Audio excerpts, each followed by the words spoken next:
8.15 대통령의 경축사 중에서 이런 내용을 들었습니다.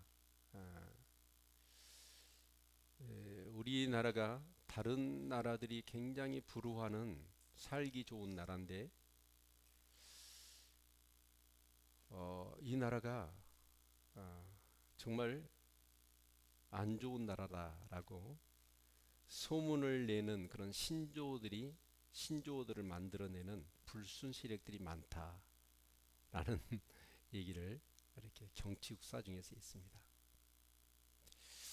그 신조어가 뭐냐면 아마 금수저, 흙수저, 해일조선, 아마 M4 시대 이런 얘기가 아닐까 싶어요. 물론 우리나라가 정말 옛날에 비해서는 훨씬 잘 삽니다. 또 외국에 가보면 대통령 말만큼이나 우리나라가 잘 사는 나라가 됐습니다. 그러나 왜 그런 신조어들이 나올까요? 해일조선, M4 시대, 금수저, 흙수저. 정말 대통령이라고 한다면 왜 그런 얘기가 나왔고 그런 얘기가 나온 것에 대해서 나는 최고 통치권자로서 젊은 세대들에게 뭔가 이것을 해결하기 위해서 어떻게 하겠다라는 얘기를 했으면 좋을 뻔했는데 불순 세력으로 몰아버리더라. 그런데 잘 사는 것은 맞아요. 그러나 문제는 뭐냐면 금수저, 은수저가 뭘까요? 금수저, 은수저의 그 핵심은 그거예요. 태어날 때부터 누구는 금수저 물고 나왔고 누구는 흙수저를 물고 나왔다는 거예요. 근데 금수저도 있고 은수도 있고 동수저도 있고 쇠수저도 있고 또 흙수저도 있는데 쇠고기야 육지를 보고 등급을 조정하지만 저와 여러분은 어쩌나요? 등급을 매긴다면 무슨 수저, 부모님한테 어떤 수저 받았나요? 여러분은 어떤 수저예요?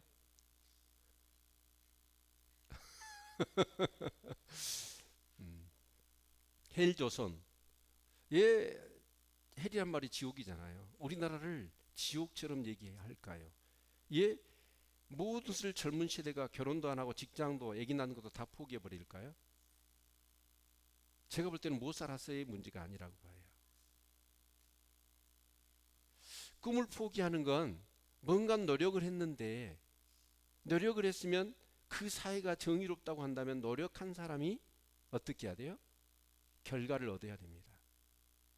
신분이 상승하든지 아니면 그 계층의 사다리가 건강해야 된단 말이에요. 근데 최근에 그 매스컴을 보면 우리나라가 그래요. 다 뽑았어. 그래갖고 1, 2, 3등을 했어. 그러면 거기서 한 명을 뽑는데 당연히 몇 등이 합격을 해야 되죠? 1등을 합격해야 되는데 3등 해버리는 거예요.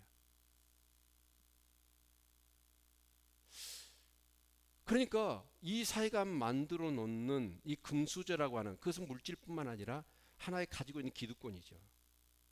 이 기득권의 세력이 일반 모든 사람들한테 자유를 주고 평등해야 되잖아요. 그래서 노력하면 노력한 결과에 따라서 뭔가 꿈이 이루어지고 결과가 얻어지면서 되어져야 되잖아요. 근데 고위공직자 자녀는 군대를 가도 어떻게 해요? 진짜 좋은 보직을 다 골라 잡는 거예요. 노량진에 가보면 고시촌이 있죠. 그래서 이 공시족들이 있다고 그러잖아요. 공시족들은 공무원 시험을 준비하는 젊은이들을 공시족이라고 그래요. 근데 그런 사람들이 삼수사수를 합니다. 합격하기 어려워요. 그런데 막 특혜를 줘서 대학이고 회사고 어떤 그런 사업도 특권층의 사람들이 거기다 뭘 해버려요? 아니 게임의 룰이 공정해가지고 뭔가 경쟁력이고 객관적인 근거를 가지고 그 경쟁을 하게 해서 우수업체가 뭔가 그런 어떤 사업을 따내든지 아니면 대학을 들어가든지 직장을 잡든지 해야 될 거 아니에요? 잘 살고 못 살고가 아니라 금수저 흙수저라고 하는 자조적인 이런 얘기들이 왜 나오냐 하면 그 게임의 룰이 잘못됐다는 거예요. 그런데 여러분 공산주의, 자본주의 뭐 할 것 없이 모든 이데올로기가 여러분 공산주의 핵심이 뭐예요? 같이 벌어서 똑같이 잘 살겠다는 거잖아요. 그런데 공산주의가 오히려 더 여러분 양극화가 심해요. 그런데 이런 세계적인 상황들을 보면 우리나라뿐만 아니라 미국이나 모든 사회를 봐보면 양극화. 그래서 절대적인 사회적인 약자, 경제적인 약자, 그게 흑수저잖아요. 근데 이런 사람들이 노력을 하면 뭔가 신분이 상승되고 뭔가 기회가 주어져야 되고 꿈이 이루어져야 된단 말이에요. 근데 이게 안 된다는 거예요. 이것을 젊은 시대가 자조적으로 얘기한 거 아닐까요? 그런데 갈수록 이런 부분들은 어떻게 해요? 고착화되어 있어요. 그래서 정말 어떻게 보면 이런 어떤 그런 구조들이 해결되어질 수가 없는 거예요. 자, 그런데 여러분 오늘 성경을 보면은요, 참 저는요, 이것을 한번 실현하면 어떨까라는 그런 생각이 들어요. 뭐냐면 제가 뭐 이렇게 뭐 대통령이나 누구를 힐난하려고 하는 얘기는 아니에요. 오늘 여기 본문의 말씀을 보면 안식년과 희년에 대한 그런 말씀이 이렇게 기록되어져 있습니다. 그러면 이제 안식년이라는 게 뭐냐면 우리 이제 안식일이 있고 안식년이 있고 희년이 있잖아요. 근데 우리가 이 안식일은 뭐죠? 6일을 일하고 하루를 쉬라는 거잖아요. 그죠? 그래서 하나님께서 이 세상에 모든 존재하는 것을 창조하셨을 뿐만 아니라 그 존재하는 것들이 어떤 패턴과 법칙을 따라 움직여야 되고 살아야 되는지를, 하나님은 그 존재를 창조하셨을 뿐만 아니라 그 패턴도 하나님이 정하셨어요. 물고기는 어디서 살도록 창조됐지요? 물속에서. 근데 이 물고기가 갑자기 깨달음이 왔어. 와, 내가 평생의 조상대대로 물속에서 살아왔네? 지겹다. 그리고 막 돌을 닦기 시작했어요. 이 물속에서 벗어나는 거. 그래서 드디어 깨달아서 득도를 했어. 딱 기를 모아가지고 한번 용을 탁 쳤더니 물속에서 푹 튀어나지고 무트로 간 거예요. 물고기가 어떻게 됐을까요? 에? 그날이 제삿 날이에요. 물고기는 물에서 살도록 하나님이 물고기를 만들었고 물을 만들었고 그 속에 살도록 하셨단 말이에요. 아멘. 그러면 우리 사람은 어떻게 하나님 형상으로 지어서 우리 사람은 어떻게 살도록 지었냐면 6일 일하고 하루는 쉬도록 지어졌어요. 이게 창조의 원리예요. 그런데 소련의 이 스탈린이요, 소련을 공산하면서 가장 장애물이 누구냐면 기독교인들이에요.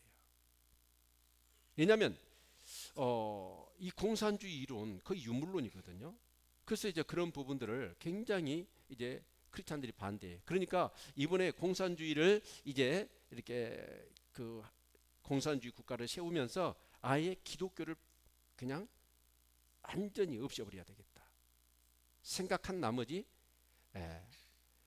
6일 일하고 7일 쉬는 달력을 바꿔버린 거예요. 그래서 9일 일하고 10일 되는 날 쉬는 것을, 그래서 생산량을 더 극대화시켜서 이 공산주의가 맞다라는 것을 한번 이렇게 세우고 기독교를 완전히 없애버리고 싶었어요. 그래서 그렇게 이제 이 소련을 그렇게 만들어버린 거예요. 여러분 잘 됐을까요? 9일 일하고 하루 쉬게 했더니 생산량은 둘째 문제고 사람들이 골병이 들기 시작하면서 막 병들기 시작하는 거예요. 그래서 그것을 시도하다가 결국은 포기하고 이번에는 그러면 반대로 5일 일하고 6일째 쉬는 날로 한번 해봐야 되겠다. 이걸 또 시도를 했어. 어떻게든지 기독교에서 얘기하는 이 7이라고 하는 6일 일하고 하루 쉬는 이 개념을 깨버리고 싶어서. 그런데 그렇게 해도 생산량이 이렇게 늘어나질 않는 거예요. 생체 리듬들이 바뀌어버리니까 문제가 일어나기 시작하더라고요. 그래서 다시 여러분 6일이라고 7일째 되는 날 쉬는 이 달력을 그대로 사용했다라는 거예요. 여러분, 세상 사람들은 몰라. 6일이라고 하루 쉬도록 만든 이것이 하나님이 얼마나 이 땅과 이 땅의 인류에게 주신 축복인지를 모르고 그렇게 그냥 아무 생각도 없이 여러분 이 달력을 일주일이 7일이라고 하는 달력을 사용하고 있는 거예요. 그러나 적어도 저와 여러분 오늘 이곳에 계신 우리 성도님들은 그게 얼마나 놀라운 축복의 은혜인가를 여러분 인지하실 수 있기를 축원합니다. 아멘. 예. 여러분 그래서 여러분 특별히 봅시다. 그럼 6일이라고 하루 쉬라 라고 했을 때 여러분 가게를 하는 사람들, 식당을 하는 사람들은 어떻게 될까요? 막대한 경제적인 손실이잖아요. 특히 사람들이 여러분 이 주일은 일요일이니까 휴일이고 그때 소비가 막 많지 않습니까? 근데 문을 닫으면 엄청난 경제적인 손실인데 어떻게 하라는 얘기예요. 근데 그것보다 더 심한 게 있어요. 그게 안식년이에요. 안식년은 뭐냐면 이스라엘 백성이 이제 가나안 땅에 들어가고 나서 6년은 땅을 가지고 농사를 지라는 거예요. 근데 7년째 되는 해는 땅을 어떻게 농사를 짓지 말고 땅을 그냥 휴경을 하라. 놀려놓으라. 그 얘기예요. 여러분 하루야, 일주일에 하루야 문제가 되지 않을 수 있어요. 근데 몽땅 여러분 6년 일하고 7년째 되는 날을 땅을 농사를 하나도 짓지 않으면 뭘 먹고 살아야 되죠? 아니 그런데 하나님이 한술 더 떠서 희년을 얘기 안 해요? 희년은 뭐냐면 77은 49 7번 안식년이 지나면 그러니까 49년 그러니까 48년째 그리고 49년이 되면 안식년이죠. 그 해는 농사 안 지어야 돼. 그리고 50년째가 되면 그게 희년이야. 그러면 이 희년에도 어째 농사를 지으면 안 돼. 그러면 2년을 농사를 안 지어야 돼. 그럼 어떻게 살아요?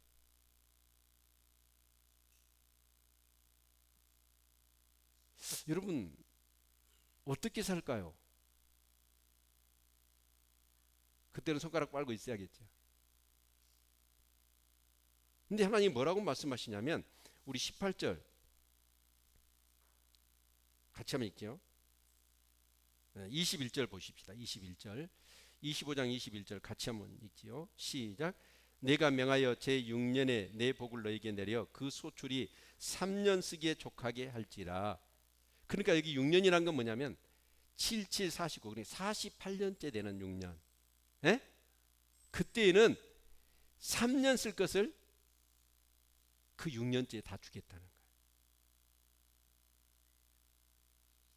거예요. 아멘을 한 번도 안 하시네. 이건 계산이 안 되는 거예요. 말이 됩니까? 그런데 우리는 이스라엘 백성들을 하나님께서 훈련을 시키셨어요. 광야에서. 출애굽하고 난 뒤부터 그 광야는 먹을 것이 없습니다. 그런데 여러분 그 먹을 것이 없어서 걱정할 때 하나님께서 뭐 하셔요? 만나를 내리셔. 자고 나면 무릎까지 찰 정도로 오늘날로 얘기하면 갓씨처럼 그러니까 우리나라처럼 쌀이에요. 쌀 같은 것이 무릎까지 찰 정도로 쫙 내려져 있는 거예요. 그러니까 첫날 이스라엘 백성들은 아마 엄청나게 막 할렐루야를 외치면서 집에 있는 그릇은 다 갖다가 막 퍼 담았을 거란 말이에요. 아니 그랬더니 그날 딱 하루 먹고 하루 지난 만나는 전부 다 썩고 냄새가 나기 시작해. 그러니까 이제 그 강야에 있었던 모든 벌레들이 다 막 모여들어가지고 그 텐트 안이 엉망이 되어져 버린 거예요. 근데 하나님께서 만나를 주시면서 뭐라고 그랬냐면 모시한테 이 만나는 하루치를 거두라고 그랬어. 그러면 내일 또 주실 거니까. 그랬죠? 그래서 이스라엘 백성들이 다음 날 딱 일어나 봤더니 어때요? 지천에 그냥 또 깔려 있는 거야.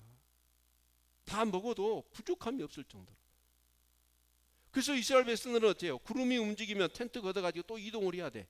그런데 내일 지천에 깔려 있는 만나가 있을 때 내려올 텐데 여러분 그거 많이 걷어갖고 냄새나고 썩는 냄새나고 벌레 모여들고 그걸 무엇 때문에 하겠어? 그래서 이제 뭐 그것이 안 믿긴 사람은 이틀도 갔을 거예요. 또 걷어쓰고 이틀째도. 좀 띵한 사람들. 그렇겠죠? 근데 그거 한 일주일 하고 났더니 뭐 내일 당연히 내릴 건데 뭘 그걸 걷어요. 그날 하루치면 충분한 거죠. 근데 하나님께서 뭐라고 그러시냐면 안식일 전날은 이틀분을 거두래요. 왜요? 안식일 날은 안 내릴 거니까.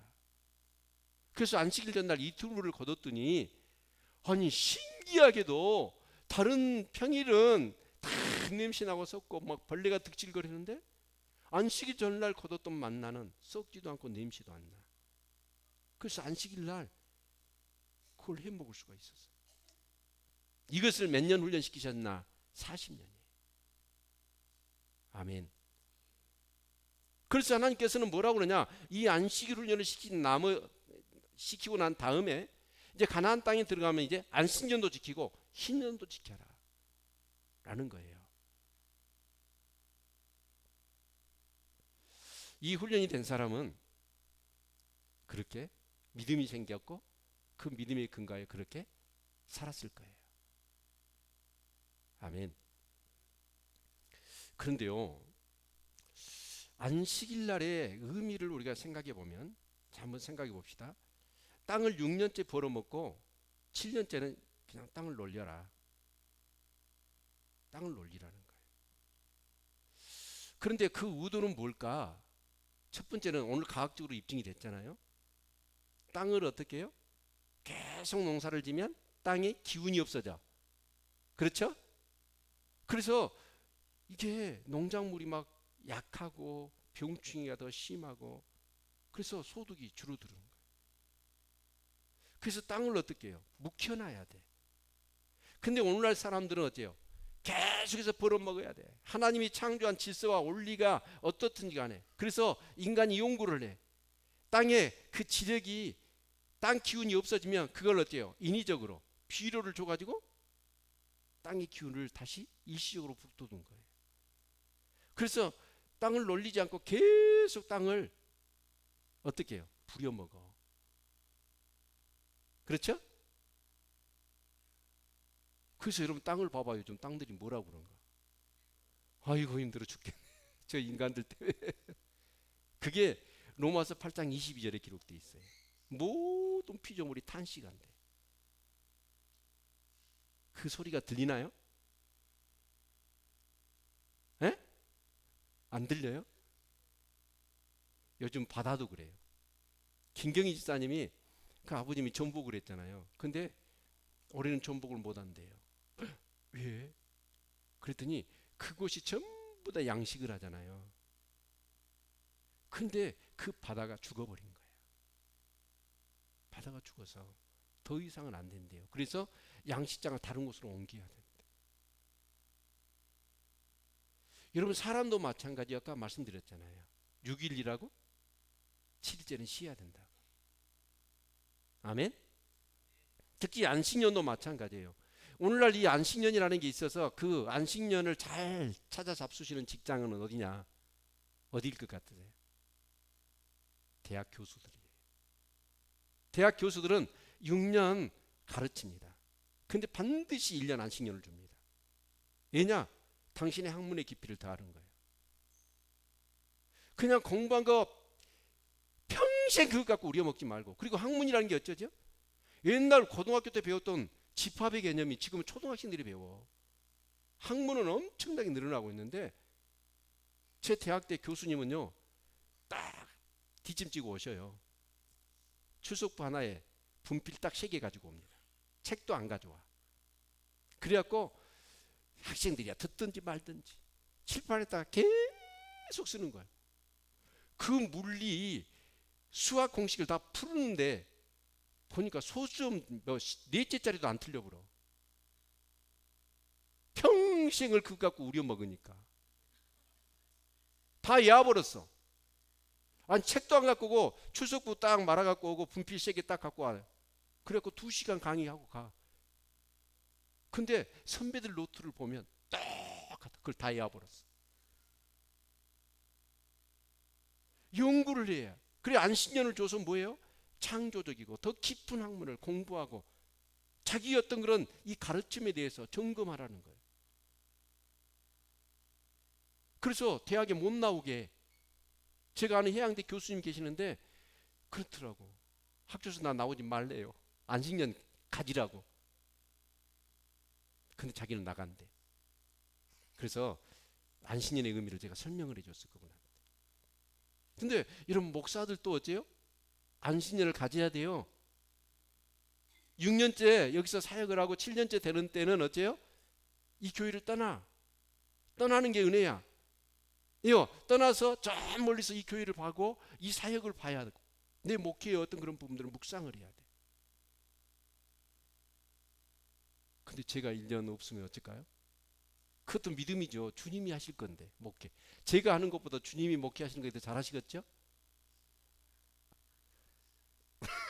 그런다고 아멘하면 안 되시죠. 맞는 얘기는 하지만. 자, 근데 떠나는 게 은혜예요. 그러면서 더 깊은 묵상과 창조적인 어떤 그런 생각들을 가지고. 근데 대개가 목회자들도 안식년을, 큰 교회 목사님들은 다 안식년을 해요. 근데 작은 교회는 안식년 못해. 저도 안식년 좀 주세요. 아, 대답을 안 하시네. 자, 근데 하여튼 그래서 피르 할베스 목사님이나 뭐그 일로나 세들백 교회나 그런 데는 목사님들이 1년 안식년을 했더니 교회가 너무 문제가 많아지더라는 거예요. 그래서 1년에 2개월씩 안식년을 갖는다고 그러더라고요. 하여튼 여러분 그렇습니다. 땅도 그렇고 사람도 그렇고 이 안식이 필요해요. 아멘. 자, 그런데 희년 때는 어떻게 하냐? 오늘 본문에 읽었는데 만약에 이제 그 사람이 이렇게 살다가 빚을 졌어. 그럼 빚을 갚아야 되잖아요. 갚아야 되는데 이제 돈이 없단 말이에요. 그러니까 뭐래요? 땅을 그 사람한테 넘기는 거예요. 자, 그런데 그 땅을 어쩔 수 없이 빚 때문에 다른 사람의 소유가 됐어. 그런데 희년이 되면 그 땅을 반드시 어떻게 하라? 돌려주라. 그러니까 안식년 딱 지나고 이제 50년이 지나고 또 1년부터 다시 시작하잖아요. 그때 이제 땅을 이렇게 다른 사람한테 이제 이렇게 그 돈 때문에 다른 사람 것이 되면 임대 기간은 48년이야. 그죠? 근데 이 땅의 개념은 오늘 성경에서 말씀하고 있죠. 땅은 누구 거다? 하나님 거다. 그래서 이스라엘 사람들은 어떻습니까? 가나안 땅에 들어갔을 때 자기들이 땅을 이렇게 그 만든 것도 아니고 차지한 것도 아니에요. 하나님께서 그 땅을 제비 뽑아서 분배를 해줬어. 우리나라도 뭐 토지 공개념 그런 얘기를 좀 하기도 했잖아요. 근데 이 땅은 절대로 우리 것이 아니죠. 그렇죠? 하나님 것입니다. 그래서 그 사람이 어쩌냐? 어쩔 수 없이 삶의 형편 때문에 빚을 져서 이제 땅을 다른 사람 것이 됐지만 50년이 될 때는 어째요? 땅을 어떻게 그 주인한테 돌려주라는 거예요. 만약에 48년째 땅이 넘어갔어. 그런데 그 가문 중에서 좀 유력한 돈 있는 사람이 있으면 이게 가문의 수치예요. 왜냐하면 자기 가문에 해당되지는 그 땅이 그것이 기업이거든요. 이스라엘 사람들한테. 그게 다른 족속과 다른 집안 사람한테 넘어가는 것은 이건 정말 명예에 큰 타격입니다. 그래서 이렇게 내 친척 중에 어떤 사람이 돈이 있으면 빚을 갚고 땅을 다시 물을 수가 있었다라는 거예요. 그런 사람이 있으면 좋겠죠. 에? 그런 사람을 그 물은다, 땅을 물은다라고 할 때 그 물러주는 사람을 뭐라고 표현했냐면 고엘이라고 그랬어. 고엘. 값을 지불해서 대신 그 땅을 다시 이렇게 회복시켜 준 거. 이제 그게 고엘이다라는 것이죠. 그런데 가옥도 그렇습니다. 이제 집도 그래요. 집도 어쩔 수 없이 이렇게 빚 때문에 집이 넘어가 버렸어. 근데 여기에는 예의 규정이 있더라고. 그래서 성 안에 있는 집은 이렇게 빚으로 넘어갔을 때 1년 안에 물으면 물을 수 있어요. 대신 빚은 청산을 해야겠지요. 그러면 집은 다시 돼. 그러나 1년이 지난 다음에는 돈으로 물을 수가 없어. 근데 성 밖에 있는 집은 이렇게 다른 사람한테 넘어갔을 때 물을 수가 있어요. 그리고 반드시 2년이 되면 물러줘야 돼. 그러나 성 안에 있는 집은 또 이런 게 있습니다. 뭐냐면 집을 샀는데 시세보다도 이렇게 많이 주고 산 사람은 물을 필요가 없어요. 근데 시세보다도 너무나 약한 돈을 주고 집을 산 사람은 물러줘야 돼.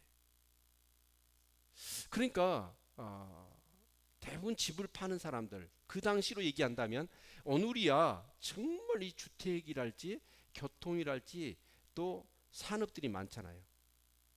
그러니까 여기서 집 팔고 다른 데 가서 직장 잡아가지고 일할 수 있고 그래. 그러나 그 당시는 어째요? 집이 전세가 있었을까? 없었을 거예요. 그러니까 어째요? 거기 대부분 하는 일이 목축업이나 농사지요. 그런데 이런 사람들에게 있어서 집이나 토지는 뭐죠? 생계수단이에요. 그거 없으면 죽는 거예요. 그러겠죠? 그런 사람이 집이나 여러분 논을 처당을 잡혀야 될 때 어떻게 하죠? 그런 사람들이 대부분 헐값에 내놓는다. 그래서 사람들이 어떻게 하냐? 헐값에 사버려. 이제 그런 사람들은 반드시 물러줘야 돼. 그러니까 어떻게 보면 여러분 그 안식년도 마찬가지고 흰년도 마찬가지고. 그러면 우리 안식년을 다시 돌아가서 안식년 얘기를 좀 더 해보지요. 자, 그러면 7년째는 농사를 짓지 말라는 거예요. 그런데 농사는 이스라엘은 추수감사절이 2번입니다. 맥추하고 또 추수감사절이 있잖아요. 그렇죠? 그래서 처음에는 뭐예요? 과일이에요. 올리브나 무화과나 포도나 또 그 대추, 야자 그런 어떤 그 과일. 그 다음에 이제 곡식이란 말이에요.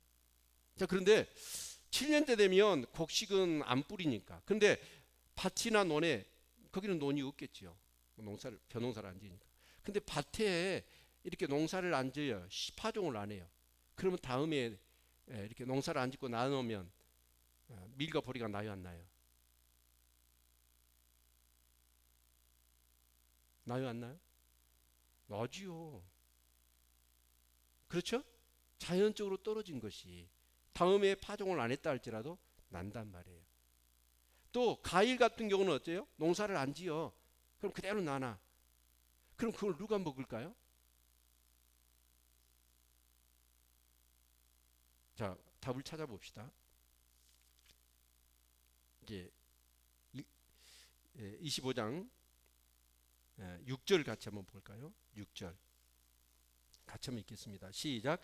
안식년의 소출은 너희의 먹을 것이니 너와 내 남종과 내 여종과 내 품꾼과 너와 함께 거하는 객과 내 육축과 내 땅에 있는 들짐승들이 다 그 소산으로 식물을 삼을지니라. 그러니까 농사를 짓는 것하고는 비교가 안 되게끔 생산력도 부족하고 또 질도 떨어질 거예요. 그러나 주인은 그것을 어떻게 농사를 짓지 말고 거두지 말라는 거예요. 그리고 그걸 고스란히 놔두라는 거예요. 누구를 위해서? 종이나 품꾼이나 나그네나 심지어는 들짐승이 먹더라. 그러니까 가난하고 연약한 자를 어떻게 하라? 배려하라. 그게 안식년의 중요한 의미예요. 땅도 그 지력을 회복하고 씌워주는 것도 있지만 거기서 자연적으로 농사를 안 지어서 나오는 그런 것들은 네가 손대지 말고 가난하고 어렵고 정말 그런 사람들이 먹을 수 있도록 그걸 배려해라 라는 거예요. 아멘. 희년도 마찬가지예요. 어쩔 수 없이 삶을 살다가 정말 자식을 가르치고 생계를 이어가다가 빚을 졌어. 그러면 어때요? 빚도 있고 논도 토지도 팔아야 되고 집도 팔아야 돼. 심지어는 어때요? 이것으로도 해결 안 되면 이제 아무것도 없는 상태에 빚을 졌으면 종이 되는 거예요. 그런데 이게 희년이 되어지면 어떻게 하라? 땅도 다 돌려줘라. 집도 주어지는 어떤 규례를 따라서 돌려줘라. 빚도 어째요? 네. 탕감해줘라. 종이 된 사람도 다 자유인으로 돌려보내라 라는 거예요. 아멘. 그래서 그 희년에는 뭘 하냐? 나팔을 불어요. 이 요벨이라고 그럽니다. 수양의 그 뿔을 가지고 나팔을 불어요. 불면서 희년을 선포해. 그럴 때 이스라엘 백성들이 어떤 마음을 가지냐면 무엇을 공포하라고 그러냐면 10절에 봅시다. 제 50년을 거룩하게 하여 전국 거민에게 자유를 공포하라. 아멘. 자유를 공포하는 거예요. 그러니까 빚으로부터 토지도 가옥도 또 심지어는 종으로 그렇게 되었던 사람들을 전부 다 뭐 하라? 예. 풀어주라는 거예요. 근데 여러분 생각해 보십시오.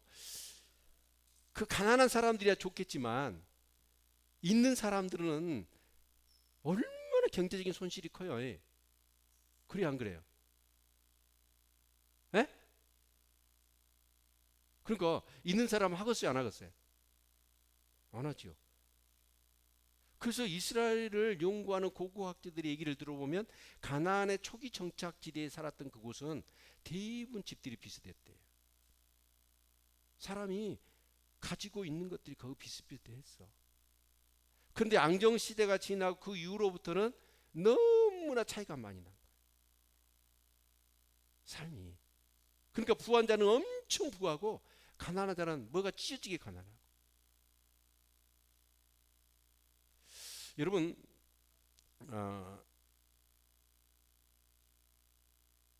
우리나라 현실을 놓고 보면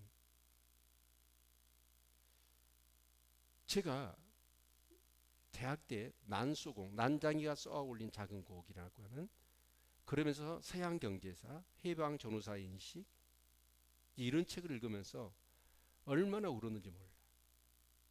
젊은 마음에 순수한 마음에 이 세상의 불의들이 그 난소공의 그 주제가 뭐냐면 여러분 그 판자촌에 살아. 근데 1981년도 전두환 대통령 그 시절에 토지개발공사와 주택공사에 어떤 무한한 권력을 줍니다. 이유는 뭐냐면 전 국민이 주택이 없으니까 주택을 보급하기 위해서 어떤 것을 하냐면 어떤 택지가 딱 이렇게 되어졌다. 그러면 거기에 사는 사람들을 공권력을 동원해서 그 사람들을 그곳에서 몰아내는 거예요. 그래서 이 판자촌에 이 가정이 사는데 자녀들이 많아요. 옛날엔 자녀들 많이 낳았잖아요. 그런데 보상을 해준다고 해서 보상을 받더니 그걸 가지고 아파트는 택도 없고 집 하나 들어갈 수 있는 돈도 안 되는 조그마한 돈으로 보상을 해주고 나가라는 거예요. 이 나갈 데가 없으니까 있으니까 어쩌냐? 강제 철거반이 와가지고 집을 다 부숴버려. 그래서 그 아버지는 합병에 죽어버립니다. 그리고 자식들은 어때요? 이제 집도 없어요. 그래서 그냥 막노동 뭐 이런 뭐 험한 일에 다 아이들부터 어린 아이들부터 해가지고 먹고 살아야 되니 그렇게 내몰리는 현실. 그래서 제가 그 인터넷으로 조사를 좀 해봤어요. 토지개발공사 1981년도에 자산 규모가 1,300억 정도 됐더라고요. 근데 지금은 토지개발공사가 아마 한 100조 되는가 모르겠습니다. 어마어마한 자산이 생겼어. 근데 그 이유를 이렇게 쭉 이렇게 봤더니 자 그럼 이제 택지로 딱 정부에서 어느 지역을 따게 그럼 막 부동산 투기 막 일어나잖아요. 근데 실제적으로 어떻습니까? 오늘 시대는 좋아져서 그래서 그 땅을 한 평에 얼마에 토지개발공사가 사냐면 한 50만 원에 사더라. 그래가지고 그것을 건축업자한테 넘길 때는 얼마에 넘기냐? 300만 원에 넘겨요. 몇 배예요? 6배. 그리고 토지개발공사한테 이제 받으면 이제 그 건축업자는 거기다 아파트를 짓든지 뭘 지어요. 지어가지고 서민들한테는 어떻게 얼마나 파냐? 700 이상을 받아요 평당. 그래가지고 이 어마어마하게 자산 규모가 늘어난 거예요. 그런데 생각해 보십시오. 그렇게 해서 여러분 땅을 아니 국민들한테 집 지어주기 운동을 하면서 그렇게 권한을 가지고 하면서 오히려 국민들이 집을 못 갖게 만들고 있는 거예요.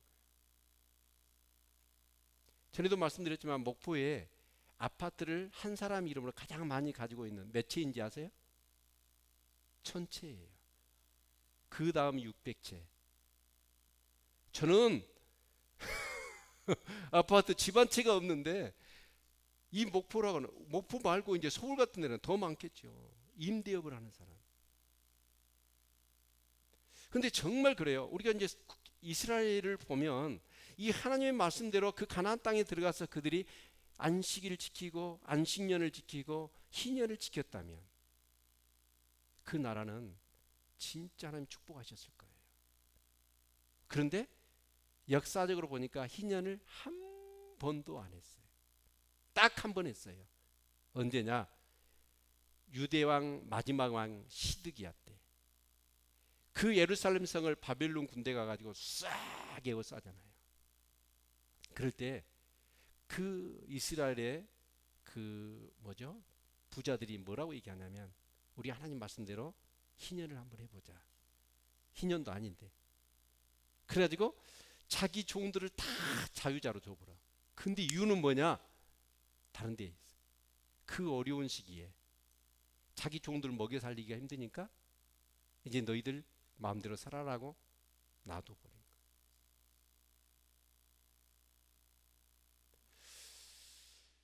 여러분 우리 성경을 한번 찾아봅시다. 그 당시에 이스라엘의 사회상을 선지자들은 어떻게 얘기를 했는지. 자, 우리 한번 이사야 5장 8절을 한번 찾아보죠.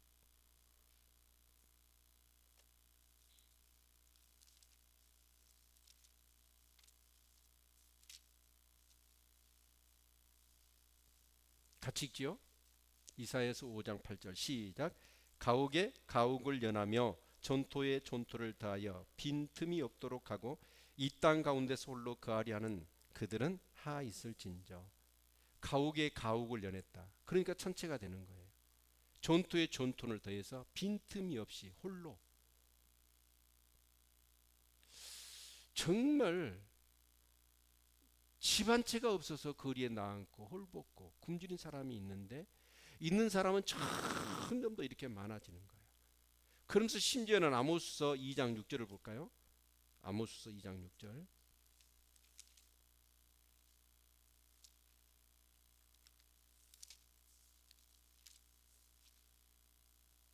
같이 한번 읽겠습니다.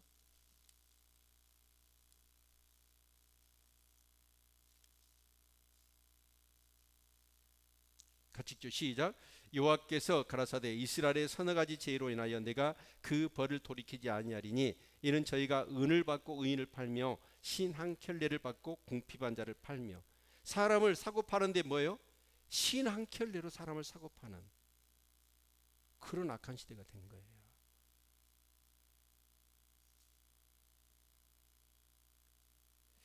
여러분 정말 우리나라가요, 서두에 말씀드렸지만 금수저 은수저 기득권 층에, 그래서 이 게임 룰이 잘못되어 있어요. 정말 시험을 봐서 3등을 했는데 3등이 들어가. 왜냐하면 고위공직자, 힘 있는 사람들. 그러니까 똑같이 노력해서 똑같이 뭔가 했다면 결과가 좋고 실력이 있고 그런 사람들이 뭔가 여러분 뭔가를 얻어야 되잖아요. 근데 그러지 않는 거예요. 그러니까 젊은 세대들이 뭐예요? 노력해봤자 필요 없다는 거예요. 물론 너무 자조적인 말인 것은 분명해요. 그러나 너무나 있는 사람들, 가지고 있는 사람들, 더 가지려고 하는 이 탐욕과 정욕, 이것을 우리 국가라고 하는 어떤 그런 이 정부가 그걸 통제해주고 뭔가 어떤 그런 기회가 균등하고 평등하고 분배가 그렇게 돌아가도록 이 나라를 만들어야 돼. 근데 그렇지 못한 부분이 너무 많은 거예요. 그래서 정말 우리가 이 율법이죠. 안식일이랄지 안식년이랄지 희년이랄지. 근데 이것을 우리가 오늘 시대에 그렇게 뭐 이래로 살아야 되라고 하는 강제적인 구속력은 없습니다. 그러나 정말 중요한 건 뭐냐면 이 안식일, 안식년, 희년에 담겨져 있는 정신은 존중해야 되고 그것을 이 사이에 우리의 삶에 적용해야 된다는 거예요. 아멘.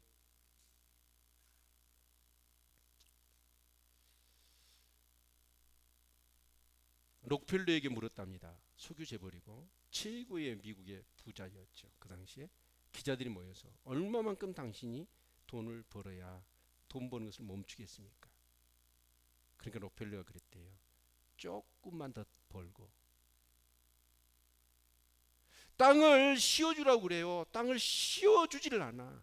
사람을 부려먹으면 어떻게 해요? 맷돌질하듯이 그 사람이 몸이 마비가 되고 불구가 되고 뼈가 녹아지고 상관없습니다. 내 배만 채우겠다는 거예요. 이것이 오늘 이 사회에 얼마나 팽배한지 몰라요. 그래서 하나님은 뭐라고 말씀하시느냐? 7일이라고 6일 일하고 7일 쉬라는 거예요. 6년 벌어먹고 7년째는 멈추라는 거예요. 일하지 말라는 거예요. 너의 그 말은 뭔 말이냐면 너의 욕심을 정지를 시켜라. 그 얘기예요. 여러분 48년대에 그때 그러면 49년대에도 안식년이고 50년째도 희년이니까 2년 동안 농사를 안 지면 어떻게 먹고 사냐? 하나님 말씀하시잖아요. 그건 내가 책임지겠다. 정말 우리는 그렇습니다. 노동이라는 거. 일 안 하면 어떻게 먹고 살아? 물론 일해야지요. 그러나 하나님 뭐라고 말씀하시느냐? 진짜 중요한 게 일, 노동으로 사는 게 아니라 은혜로 사는 법을 배우라는 거예요. 아멘. 버는 것을 잠시 멈추고 일하지 않아도 노동의 결과가 아니라 하나님의 은혜구나. 이것을 깨달으려는 거예요. 여러분, 은혜로 사는 법을 배울 수 있기를 축원합니다. 모든 것 건강 빼앗기고 다 빼앗긴 다음에 그때 후회하지 마시고 은혜로 사는 법을 배우지 못한 사람은 땅과 여러분 눈물로 살아야 됩니다. 여러분 일이 중요한 게 아니라 일을 하게 하시는 하나님을 찬양할 수 있기를 바랍니다. 그러니까 이게 막대한 경제적인 손실입니다. 아니 6년 일하고 7년째는 쉬라는 거예요. 다 놀려놓으라는 거예요. 48년째는 49년 50년 2년 동안 놀려놓으라는 거예요. 믿음이 없는 사람이 어떻게 합니까? 그러나 하나님은 한 번도 우리를 실망시키지 않습니다. 아멘. 이 믿음이 있기를 축원합니다. 그래서 우리가 11조도 마찬가지예요. 정말 11조 안 하신 분들 잘 들으십시오. 하나님이 거지여서 여러분의 11조를 원하는 게 아니에요. 하나님 여러분을 축복하시기를 원하십니다. 아멘. 이 물질, 이 정욕, 이 욕망, 이 욕구, 이 탐욕을 내려놓으라는 거예요. 여러분 정말 그렇습니다. 11조를요 하나님 앞에 안 바치면 하나님이 걷어가셔요. 어디다 바쳐야 되냐면 병원에다 바쳐야 돼. 사고가 나서 다른 문제로 바쳐야 돼. 그때는 10분의 1이 아니에요. 10분의 2, 10분의 3을 하나님이 강제 징수합니다. 그것보다 더 중요한 게 이 욕망이라고 하는 전차, 이 탐욕이라는 거 멈추라는 거예요. 일하지 말라는 거예요. 이걸 배우셔야 돼요. 아멘. 사랑하는 성도 여러분, 저는 희년을 생각할 때마다 어떤 생각이 들냐면 여러분 우리나라 그렇습니다. 경제적이고 사회적인 약자들 그게 흑수저잖아요. 노력해봤자 필요가 없어요. 그러니까 포기해버리겠다는 거예요. 이 사회가 노력한 사람한테 뭔가 꿈을 줄 수 있는 그런 사회가 되어야 돼. 그게 뭐냐면 바로 이 희년이에요. 그러니까 저는 국민학교 다닐 때 주산 시간, 주산 가져오라고 그래요. 그러면 막 1전이요, 3전이요, 10전이요, 50전이요 막 그러면서 막 계산을 하잖아요. 예? 그래갖고 답은 그러면 답 딱 써요. 얼마입니다. 그럼 선생님이 이렇게 얘기합니다. 떨고 넣기로 그럽니다. 떨고 넣기로 하면 어떻게 하죠? 딱 손가락 이렇게 해요. 딱 정확하게 이렇게 합니다. 그래갖고 지금까지 계산했던 거 그거 필요 없어. 쫙 그어버려요. 새롭게 다시 시작하는 거. 삶의 절망의 모든 것을 가문대대로 포기하고 살아갈 수밖에 없잖아요. 내 인생은 이건가? 영원한 종이고 가난한 자로 흙수저로 살아야 되는가? 아니라는 거예요. 떨고 놓기로 새 출발하라는 거예요. 진짜요. 제가 대통령 되면 이렇게 한번 해보고 싶어요. 진짜 재밌을 거예요, 이 나라가. 아니 대통령 공약에 누가 그걸 한번 하면 이거 이렇게 될 것 같은데. 이제 농담입니다. 진짜로 오늘 이 사회가 이 물질이라고 하는 이 욕망, 사람도 필요 없습니다. 저는 얼마 전에 세 모녀가 그 방에 서로 자살을 하잖아요. 빚을 갚을 길이 없어서. 그 어머니가 자식들 목숨을 끊고 스스로 목숨을 끊잖아요. 이 사회가 책임이 있는 거예요. 오늘 우리에게 책임이 있는 거예요.